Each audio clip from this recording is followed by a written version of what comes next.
Hello everyone. So KVS PGT economics and NVS PGT economics की notification है वो आपकी रिलीज़ हो चुकी है 14 नवंबर को।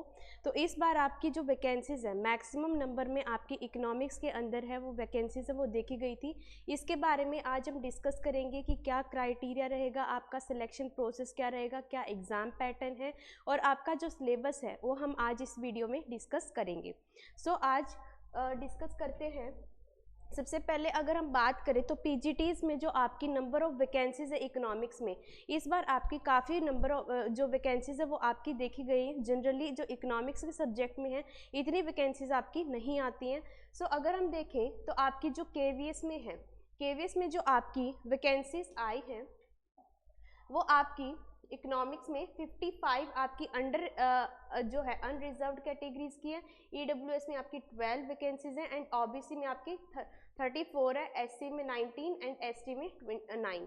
तो आपकी जो ओवरऑल वैकेंसीज हैं आपकी केवीएस में वो आपकी 129 वैकेंसीज आई हैं एंड आपकी जो एनवीएस में है, एनवीएस में जो आपकी वैकेंसीज देखने को मिली है वो आई है 148। अनरिजर्व्ड कैटेगरी में आपकी 62 वैकेंसीज हैं। ठीक है, ये आपकी अलग अलग कैटेगरीज में वैकेंसीज हैं। तो आपकी जो वैकेंसीज हैं और अप्रोक्सीमेट आपकी 270 प्लस वैकेंसीज आपकी रिलीज़ हुई हैं। सो नेक्स्ट हम डिस्कस करते हैं आपकी एलिजिबिलिटी क्या रहेगी। देखो जो आपका पीजीटी लेवल का जो पे स्केल रहेगा वो आपका लेवल 8 है, यानी कि जो आपका पे स्केल है, आपकी जो सैलरी है वो 47,600 से लेके 1,51,000 के अंडर है, बीच में आपकी रहने वाली है, जो एक काफ़ी अच्छी जो लेवल का जो पे स्केल है वो है आपका। ठीक है, इसमें अगर हम एज की बात करें तो इसकी जो मैक्सिमम एज है वो आपकी 40 ईयर्स है, यानी कि जो पर्सन्स आपके 40 ईयर्स से नीचे हैं वो इस वैकेंसी में अप्लाई कर सकते हैं। सो अब जानते हैं हम पीजीटीज़ के लिए जो आपकी एसेंशियल क्वालिफ़िकेशन है उनके बारे में। तो देखो आपकी जो क्वालिफ़िकेशंस हैं यहाँ पर वो है आपकी कि आपके पास क्या होना चाहिए, पीजी कोर्स होना चाहिए। और पीजी कोर्स में आपके जो सब्जेक्ट है, यानी कि अगर हम बात कर रहे हैं अभी अपने कंसर्न सब्जेक्ट की पीजीटी इकोनॉमिक्स की, सो आपकी जो एमए विद इकोनॉमिक्स है उसमें आपके कम से कम 50% मार्क्स हैं वो आपके होने चाहिए। साथ में अगर आपके मास्टर डिग्री फ्रॉम ए या फिर आपकी किसी यूनिवर्सिटी से हो, कम से कम उसमें आपके 50% मार्क्स होने चाहिए जिस सब्जेक्ट में आप अप्लाई कर रहे हैं। नेक्स्ट आपका है बीएड डिग्री आपके पास होनी चाहिए, कम से कम उसमें भी आपके 50% है मार्क्स हैं वो होने चाहिए। या फिर आपकी 3 इयर्स का इंटीग्रेटेड प्रोग्राम जो आपका बीएड एमएड है वो आपका किसी भी इंस्टीट्यूशन से, जो आपका एक रिकग्नाइज्ड एक वैलिड इंस्टीट्यूट से आपके होने चाहिए। ठीक है, और उसमें भी आपके कम से कम जो मार्क्स हैं वो 50% आपके होने चाहिए। सो यहाँ पर अगर आप देखो तो जो पीजीटी की जो आपकी एलिजिबिलिटी है उसमें आपकी ग्रेजुएशन लेवल, साथ में आपकी पीजी कोर्स प्लस आपका जो बीएड है, जिनके पास ये क्वालिफिकेशन है वो इस वैकेंसी के लिए अप्लाई कर सकता है। नेक्स्ट आपका जो सिलेक्शन का क्राइटेरिया रहेगा वो आपका क्या रहेगा, ये आपका मोस्ट इम्पोर्टेंट जानना है। जो आपका पेपर है वो आपका 3 टायर्स में होने वाला है, टायर 1, टायर 2 एंड आपका जो इंटरव्यू है, राइट। सो देखो यहाँ पर जो आपका टायर 2, 2 आपके टायर होने वाले, टायर 1 एंड टायर 2, और साथ में आपका इंटरव्यू होने वाला है। ठीक है, जितनी भी आपकी पोस्ट है, जो आपका टायर 1 है वो आपका क्वालिफाइंग रहेगा इन नेचर, यानी कि आपको क्वालिफाई करना है। ठीक है, लेकिन उसकी टायर 1 जो है आपका, इसकी कोई वेटेज है आपकी इंक्लूड नहीं होएगी आपकी फाइनल मेरिट लिस्ट प्रिपेयर करने में। जो आपका टायर 2 सब्जेक्ट है, टायर 2, ठीक है, टायर 2 एग्जाम जो आपका डोमेन सब्जेक्ट है, जैसे कि पीजीटी इकोनॉमिक्स में इकोनॉमिक्स है, इसका आपका मैक्सिमम वेटेज है यहाँ देखा गया है 85% एंड आपका 15% जो वेटेज रहेगा वो आपका रहेगा इंटरव्यू का। जो टायर 1 है आपका उसमें बेसिकली आपको सिर्फ वो एक क्वालिफाई करना है। ठीक है, तो आपको नेक्स्ट आपकी जो कंप्लीट वेटेज है जो आपकी फाइनल मेरिट लिस्ट प्रिपेयर होएगी उसमें जो वेटेज दी जाएगी आपकी टायर 2 और आपका जो इंटरव्यू है इनकी आपको वेटेज है वो दी जाएगी। नेक्स्ट अब हम डिस्कस करते हैं आपका जो टायर 1 का एग्ज़ाम है उसकी क्या आपकी जो सिलेबस है वो आपका रहेगा। तो टायर 1 है वो आपका मैंने अभी बताया आपको क्वालिफाई करना है आपको सिर्फ, ठीक है। इसके जो मार्क्स हैं वो आपके फाइनल लिस्ट में आपके ऐड नहीं होंगे। और जो टायर 1 है ये आपका ऑब्जेक्टिव टाइप जो रहेगा टेस्ट, ठीक है, ऑब्जेक्टिव OMR मोड में रहेगा, ऑफलाइन मोड है, ठीक है।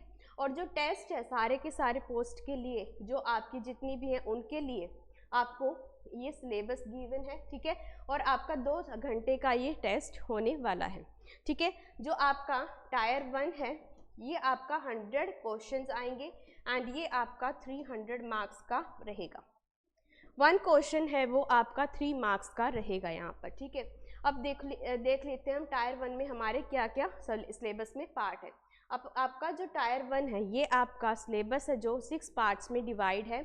जो पार्ट 1 है आपका वो है आपका जनरल रीजनिंग, ठीक है। जनरल रीजनिंग के आपके 20 क्वेश्चंस आएंगे, इट मीन्स 60 मार्क्स के, बिकॉज आपका एक क्वेश्चन जो है वो आपका 3 मार्क्स का रहने वाला है।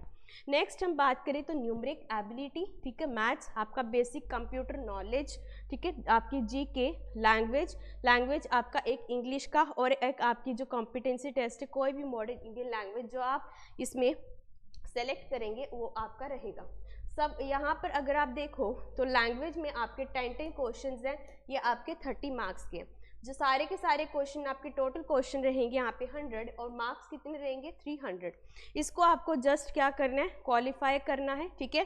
क्वालिफाई का क्या मतलब है यहाँ पर कि जो आपका टायर 1 है, टायर 1 में 1:10 आपका सिलेक्शन का क्राइटेरिया, यानी कि एक सीट के लिए आपके 10 बच्चे हैं वो आगे जाएंगे, ठीक है। जो जितने भी आपके अप्लाई करेंगे, अगर आपकी जितनी सीट्स हैं एक सीट पे आपके 10 बच्चे हैं वो आपके टायर 2 में जाएंगे। सो यहाँ पे आपकी फाइनल मेरिट लिस्ट तो तैयार होगी, ठीक है, बट इसका जो वेटेज है वो आपका इंक्लूड नहीं किया जाएगा। ये जस्ट आपको क्या करना है, क्वालिफाई करना है, ठीक है। टायर 1 ये आपका एक तरीके से क्या है, ये आपका स्क्रीनिंग टेस्ट है कि आप क्या करना है इससे। जो टायर 2 है जो आपका मेन डोमेन सब्जेक्ट है उसके लिए कैंडिडेट्स को शॉर्ट लिस्ट करना है, ठीक है। 1:10 में रहेगा, एक सीट पे आपके 10 बच्चे हैं वो आपके सिलेक्ट होंगे, ठीक है। नेक्स्ट आपका टायर 1 में ये मैंने आपको बता दिया कि 3 मार्क्स का है, साथ में यहाँ पर आपकी नेगेटिव मार्किंग भी है, ठीक है, रॉन्ग आंसर्स के लिए। और नेगेटिव मार्किंग जो है आपकी 1/3 यहाँ पर मार्क्स जो हैं वो आपके डिडक्ट होंगे। सो आपकी जो नेगेटिव मार्किंग है ध्यान रखना इसको, ये आपकी इसमें टायर 1 में आपकी रहेगी, ठीक है। और फिलिंग अप डार्कनिंग, अगर आप एक ऑप्शन से ज़्यादा OMR शीट में एक क्वेश्चन के अगर एक से ज़्यादा ऑप्शन आप सिलेक्ट करते हो तो वो आपका रॉन्ग आंसर है, वो माना जाएगा। किसी भी तरह का कोई री इवैल्यूएशन का प्रोविज़न यहाँ पर नहीं रखा गया है। नेक्स्ट हम बात करते हैं टायर 2 की। सो देखो जो आपका टायर 2 रहेगा वो आपका सब्जेक्ट नॉलेज टेस्ट रहेगा। जो आपका डोमेन सब्जेक्ट है, अलग अलग जैसे सब्जेक्ट से हम बात करें अपने PGT इकोनॉमिक सब्जेक्ट की, ठीक है, उसके लिए आपका जो टेस्ट रहेगा वो आपका रहेगा 2.5 आवर्स का, ठीक है, 2.5 घंटे का आपका ये टेस्ट रहेगा, कोई आपकी टाइम लिमिट नहीं है।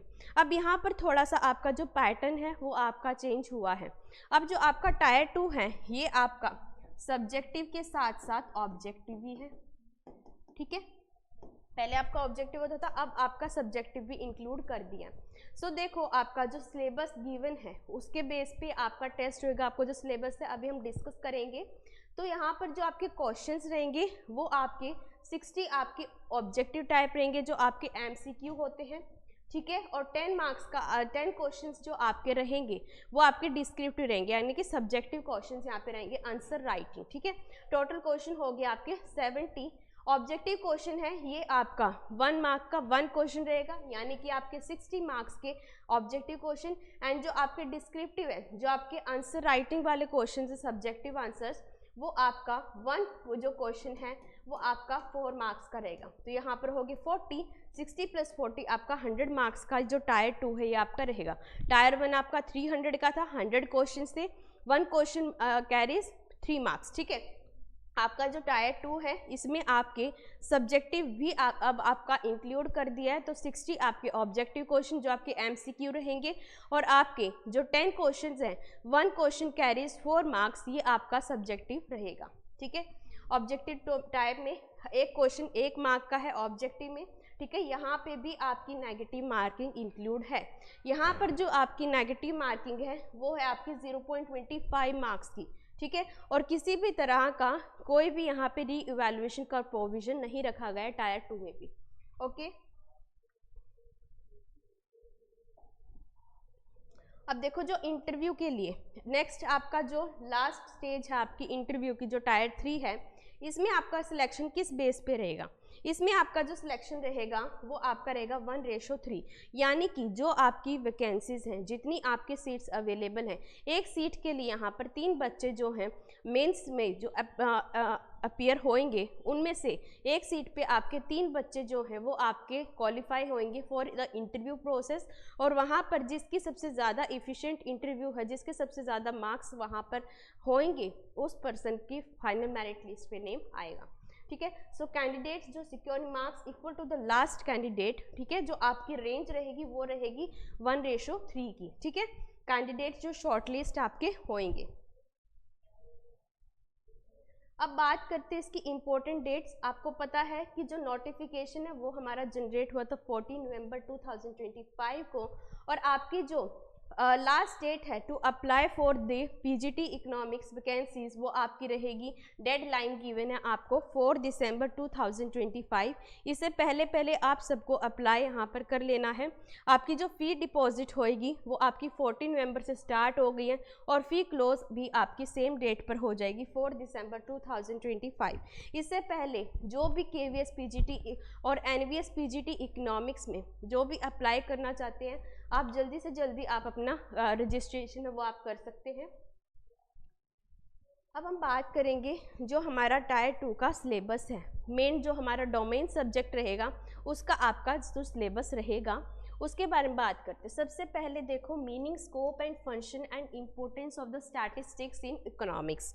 ठीक है, बेसिकली हम इकोनॉमिक्स जो है वो क्यों पढ़ते हैं, ठीक है, उसकी स्कोप क्या है, क्या इंपॉर्टेंस है इकोनॉमिक्स की रियल लाइफ सिनेरियो में, ठीक है, और स्टैट्स की क्या इंपॉर्टेंस है, ये आपका इंट्रोडक्शन है, ये हम पढ़ेंगे। ठीक है, नेक्स्ट आपका हम डाटा के बारे में पढ़ेंगे कि डाटा को कलेक्ट कैसे किया जाता है, उसकी ऑर्गेनाइजेशन कैसे की जाती है, एंड लास्टली उसकी प्रेजेंटेशन, जिसमें कि हम डिफरेंट टाइप्स ऑफ डायग्राम्स, जो आपके बार ग्राफ्स होते हैं, हिस्टोग्राम्स होते हैं, फ्रीक्वेंसी पॉलीगन्स होते हैं, उनके बारे में यहाँ पर पढ़ेंगे।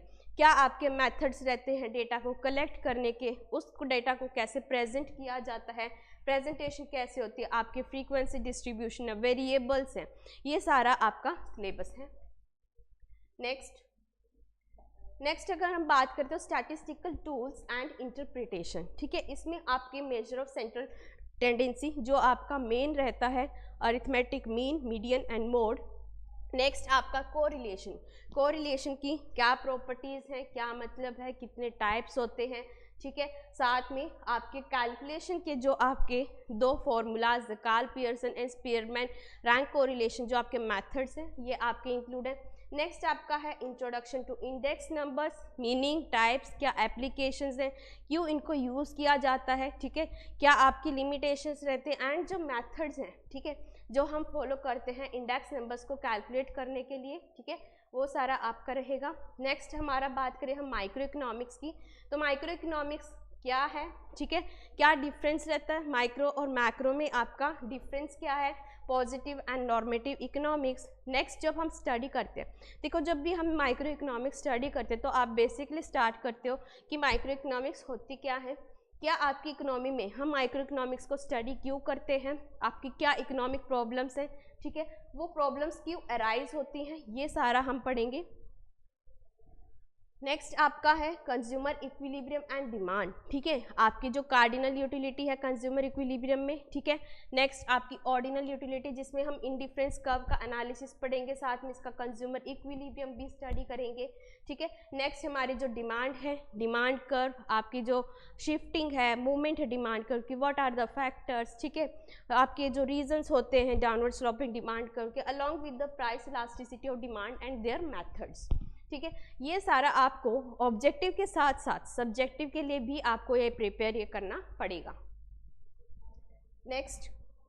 नेक्स्ट है आपका प्रोड्यूसर बिहेवियर एंड सप्लाई, इसमें आपका आ जाएगा मीनिंग ऑफ प्रोडक्शन फंक्शन, जिसमें आपके शॉर्ट रन प्रोडक्शन फंक्शन है, लॉन्ग रन प्रोडक्शन फंक्शन है, साथ में आपका total product, average product, marginal product, आपके रिटर्न्स टू फैक्टर, ठीक है। नेक्स्ट आपका रिटर्न्स टू स्केल भी आपका आएगा। नेक्स्ट आपका रेवेन्यू कंसेप्ट, प्रोड्यूसर्स इक्विलिब्रियम, आपका जो होता है single product firm, multi product firm, साथ में आपकी सप्लाई, लॉ ऑफ सप्लाई, ठीक है। सप्लाई कर्व क्या है आपका, किस तरीके से कौन से फैक्टर्स है जो सप्लाई को डिटरमाइन करते हैं, प्राइस इलास्टिसिटी ऑफ सप्लाई, उनकी वेरियस डिग्रीज, ठीक है, और आपकी कैलकुलेशन। साथ में आपको न्यूमेरिकल प्रैक्टिस भी यहाँ पे करने पड़ेंगे, price elasticity of demand, price elasticity of supply, consumer equilibrium in the ordinal behaviour and cardinal behaviour. Next हमारा है फॉर्म्स ऑफ मार्केट। मार्केट की फॉर्म्स में आपके परफेक्ट कंपटीशन, ठीक है, what are the features, how price and output are determined in the perfect competition, ठीक है। Producer का इक्विलिब्रियम कैसे डिटरमाइन होता है, आपका price ceiling and price floor, ये आपका मोस्ट इंपॉर्टेंट कंसेप्ट ये रहता है पीजीटीज के लिए, ठीक है, ये आपका रहेगा सिलेबस में। नेक्स्ट है हमारी मैक्रो इकोनॉमिक्स, ठीक है। मैक्रो में आपका आता है national income and related aggregates. सबसे पहले मैक्रो इकोनॉमिक्स होती क्या है, आपके जो गुड्स हैं, इंटरमीडिएट गुड्स हैं, फाइनल गुड्स हैं, what is money flow, what is real flow, ठीक है, ये आपके कॉन्सेप्ट रहेंगे। Circular flow of income, two sector model, आपका what are the methods, properly methods आपको आने चाहिए, इनके आपके न्यूमेरिकल्स भी आपको करने हैं, ठीक है। एग्रीगेट्स जो आपके देखो जीएनपी है, जीडीपी है, एनएनपी है, फैक्टर कॉस्ट है, मार्केट प्राइस है, वो सारा आपको करना है। नेक्स्ट बात करते हैं मनी एंड बैंकिंग की। बेसिकली देखो जो मनी बैंकिंग है, इंटरनेशनल इकोनॉमिक्स है, पब्लिक इकोनॉमिक्स है, ये पार्ट आपका एक्चुअली में क्या है, मैक्रो इकोनॉमिक्स का ही पार्ट है, क्योंकि मैक्रो इकोनॉमिक्स जो है हम एग्रीगेट लेवल पे क्या करते हैं, स्टडी करते हैं। मनी में आपके meaning, function, supply of money, ठीक है, आपके जो आपके लिक्विडिटी एग्रीगेट्स होते हैं, मनी एग्रीगेट्स होते हैं, साथ में मनी क्रिएशन जो आपके क्रेडिट क्रिएशन है, सेंट्रल बैंक के फंक्शन, कमर्शियल बैंक के फंक्शंस रहेंगे, मॉनेटरी पॉलिसी है आपकी, ठीक है, ये सारा आपका मनी एंड बैंकिंग में है। नेक्स्ट आपका determination of income and employment में एग्रीगेट डिमांड, आपका प्रोपेंसिटी टू कंज्यूम, ठीक है, ये हम जब कंजम्पशन वाले जो हाइपोथेसिस केन्स के पढ़ते हैं, ठीक है, आपके साथ में फुल एम्प्लॉयमेंट है, इनवॉलंटरी एम्प्लॉयमेंट है, इन्फ्लेशनरी प्रेशर क्या होता है, डिफ्लेशनरी प्रेशर क्या होता है, ठीक है। नेक्स्ट आपका है government budget and the economy. Government budget में आपके क्या मतलब है गवर्नमेंट बजट का, क्यों बनाया जाता है, क्या ऑब्जेक्टिव रहता है, व्हाट आर द कंपोनेंट्स, आपके रिसीट्स जो कैपिटल रिसीट्स हैं, रेवेन्यू रिसीट्स हैं, आपका expenditure, revenue expenditure, capital expenditure, ठीक है, बजट सरप्लस डेफिसिट बजट। साथ में फिर आपका आता है बीओपी के अकाउंट्स, जो आपका करंट अकाउंट है, कैपिटल अकाउंट है, क्या उनके बीच में डिफरेंस रहता है, balance of trade and balance of payment में आपका क्या डिफरेंस रहेगा, फॉरेन एक्सचेंज रेट जिसमें कि आपका fixed and flexible exchange rate रहेगा, कैसे उसको डिटरमाइन किया जाता है फ्री मार्केट में, ठीक है, और flexible and fixed exchange rate की क्या आपकी लिमिटेशंस रहती हैं, क्या इनकी मेरिट्स हैं, वो सारा आपका आ जाएगा। नेक्स्ट है हमारा इंडियन इकोनॉमी। ये सारा देखो हम इंडियन इकोनॉमी में पढ़ते हैं, जो आपका डेवलपमेंट एक्सपीरियंस है 1990s तक, क्योंकि 1991 में क्या हुआ था, आपके एलपीजी रिफॉर्म्स आए थे, ठीक है, 1991 के बाद इकोनॉमिक रिफॉर्म्स, इसमें आपको पढ़ना है इंडिया की जो इकोनॉमी है उसकी क्या स्टेट थी जब इंडिपेंडेंस मिली, ठीक है, आपके जो इसमें 5 ईयर प्लान्स भी आ जाएंगे, ठीक है, क्या प्रॉब्लम एग्रीकल्चर को में फेस करनी पड़ी, इंडस्ट्री सेक्टर में क्या प्रॉब्लम फेस करनी पड़ी है, ठीक है, आपके साथ में इकोनॉमिक रिफॉर्म्स जिसमें आपका एलपीजी आ जाएगा। नेक्स्ट आपकी करंट चैलेंजेस जो फेस करें इंडियन इकोनॉमी में, आपका आ जाएगा human capital formation, rural development, क्या इश्यूज हैं, ठीक है, किस तरीके से हमको रूरल डेवलपमेंट को प्रमोट करना चाहिए, क्या आपके मेजर्स रहेंगे, ये सारा आपका देखो इंडियन इकोनॉमी का पार्ट है। एम्प्लॉयमेंट पे सस्टेनेबल इकोनॉमिक डेवलपमेंट क्या मतलब रहता है उसका, साथ में देखो यहाँ पे आपको ग्लोबल वार्मिंग भी इस बार इंक्लूड कर दिया। नेक्स्ट आपका डेवलपमेंट एक्सपीरियंस ऑफ इंडिया, ठीक है, अगर कंपेरिजन करें नेबर्स के साथ, जो आपकी नेबर कंट्रीज़ हैं, ठीक है, साथ में जो आपके इश्यूज हैं, जो आपकी इकोनॉमिक डेवलपमेंट के क्या क्या चैलेंजेस है जो इंडियन इकोनॉमी फेस कर रही है, वो सारा आपको यहाँ पर पढ़ना है। सो आप ज्वाइन कर सकते हैं हमें एक क्रैश कोर्स के साथ। तो कंपटीशन गुरु आपके लिए लेकर आ रहा है एक फ्रेश बैच जो आपका स्टार्ट कर रहे हैं हम KVS PGT इकोनॉमिक्स के लिए, जिसमें आपको मिलेंगी क्लासरूम कोचिंग भी मिलेगी, ऑनलाइन कोचिंग भी आपको प्रोवाइड की जाएगी। आपको यहाँ पर लाइव क्लासेस, रिकॉर्डेड क्लासेस, आपको टेस्ट सीरीज़, मॉक टेस्ट, सब कुछ यहाँ पर प्रोवाइड किया जाएगा along with the notes and study material. So अगर आप हमारे साथ जुड़ना चाहते हैं, अपनी पीजीटी इकोनॉमिक्स की तैयारी को और बूस्ट करना चाहते हैं, तो आप स्क्रीन पर दिए गए नंबर पर कॉल कर सकते हैं। Thank you so much.